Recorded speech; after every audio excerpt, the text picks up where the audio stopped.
विषय पे आने से पहले जब उत्तराखंड में आते हैं और यदि आप एजुकेशन की फील्ड से हों तो एक अलग प्रकार की अनुभूति होती है।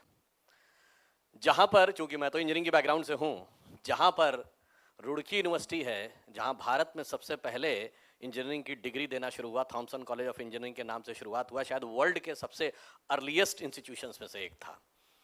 और भारत में आज़ादी के बाद अगर सबसे पहले 59 में राधाकृष्णन कमेटी के रिकमेंडेशंस पे एग्रीकल्चर और टेक्नोलॉजी की यूनिवर्सिटीज़ बनी, तो सबसे पहले पंतनगर में बनी, जो इसी उत्तराखंड में। से भी आगे बढ़कर तब एक अलग अनुभूति होती है जब आप लोग देखते हैं, आप लोग सभी लोग व्हाट्सएप फेसबुक तो यूज़ करते हैं, और जब इसके ओनर मार्क जुकरबर्ग ने कहा था कि एप्पल के ओनर स्टीव जॉब ने उससे कहा था कि अगर ज़िंदगी में कभी तुम्हें लगे कि तुम हताश हो गए हो, निराश हो गए हो, कोई राह नहीं दिख रही है, तो तुम क्या करना, तुम भारत में जाना, नैनीताल जिले में एक कैंची आश्रम है नीम करोरी बाबा का, वहाँ पे जाना, वहाँ से तुमको नई ऊर्जा मिलेगी। और मार्क जुकरबर्ग ने यह बात कही, और जब वो भारत आए थे तो प्रधानमंत्री श्री नरेंद्र मोदी जी के साथ बातचीत में भी ये बात कही।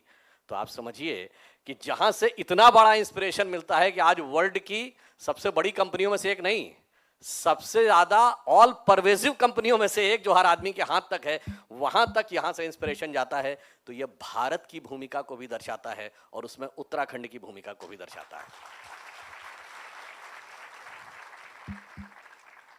Now if we start on the issue of the education, अगर हम कहें तो if you want to become a leader in the education, then what you have to do. देखिए, बहुत स्पष्ट सी बात ये कहें कि अगर आप एग्जिस्टिंग चीज को फॉलो करते हैं तो you can become prosperous, you can attain a good position, good prosperity, good life, good luxury. But अगर आपको लीडर बनना है तो एग्जिस्टिंग चीज में से अलग हटकर आपकी एक दृष्टि होनी चाहिए कि what is going to be there in the future, and accordingly you can decide. इसका मैं एक एग्जाम्पल देना चाहता हूं। You all must be knowing कि जब अमेरिका ने अपना एटम बम का प्रोजेक्ट स्टार्ट किया, the name of the project was project Manhattan, 1945 में चल रहा था। Before the first atomic explosion was done on 16th of July 1945। प्रोजेक्ट मैनहट्टन चल रहा था, तो उस समय प्रेसिडेंट थे ट्रूमैन, और ट्रूमैन के एक एडवाइजर थे जिनका नाम था एडमिरल विलियम ले। एडमिरल विलियम ले ने कहा कि mister president, this project Manhattan is going to be a utter failure. This project will never take off.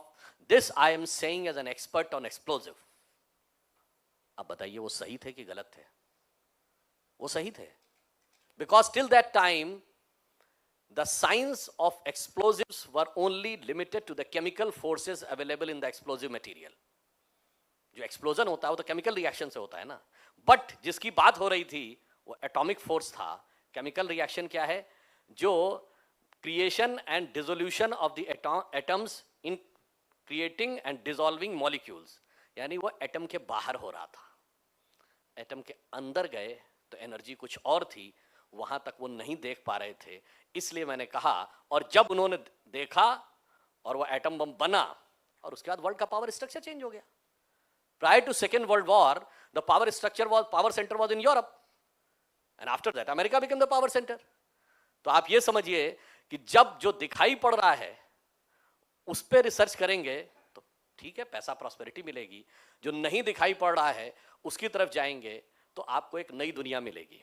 इसको कुछ ऐसे समझिए कि समंदर की सतह पर आप अपना जहाज चलाते चले जाएंगे, एक शहर देखने को मिलेगा, दूसरा देखने को मिलेगा, एक देश देखने को मिलेगा, दूसरा देखने को मिलेगा, मगर अगर उसी समंदर में आप नीचे उतरना शुरू करेंगे तो कहीं पे रत्न मिलेंगे, कहीं पेट्रोलियम मिलेगा, कहीं दूसरी एनर्जी मिलेगी, वो चीजें मिलेंगी जो सतह की दुनिया क्या था, one for the destructive cause and other for the constructive cause.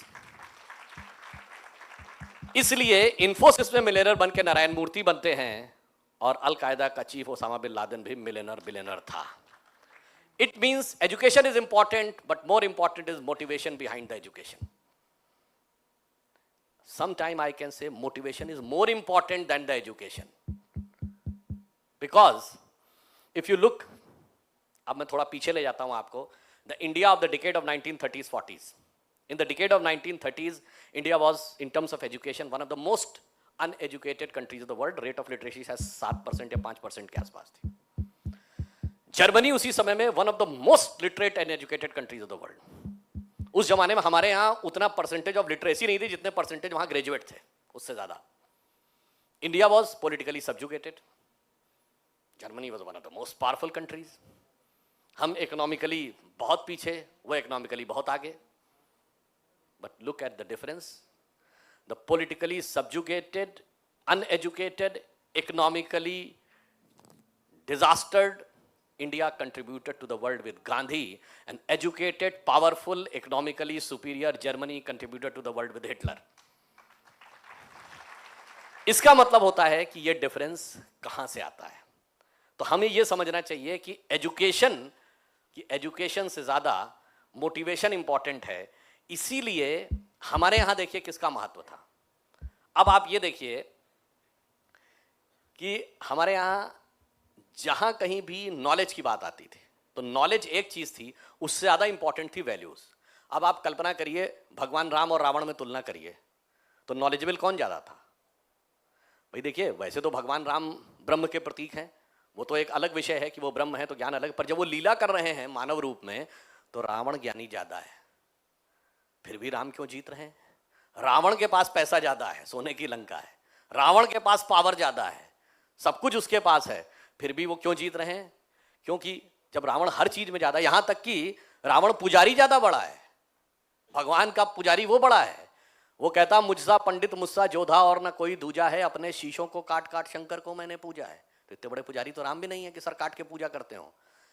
फिर भी राम की कौन सी श्रेष्ठता है जो रावण की समस्त योग्यता और शक्ति पर भारी पड़ जाती है? वह है चरित्र।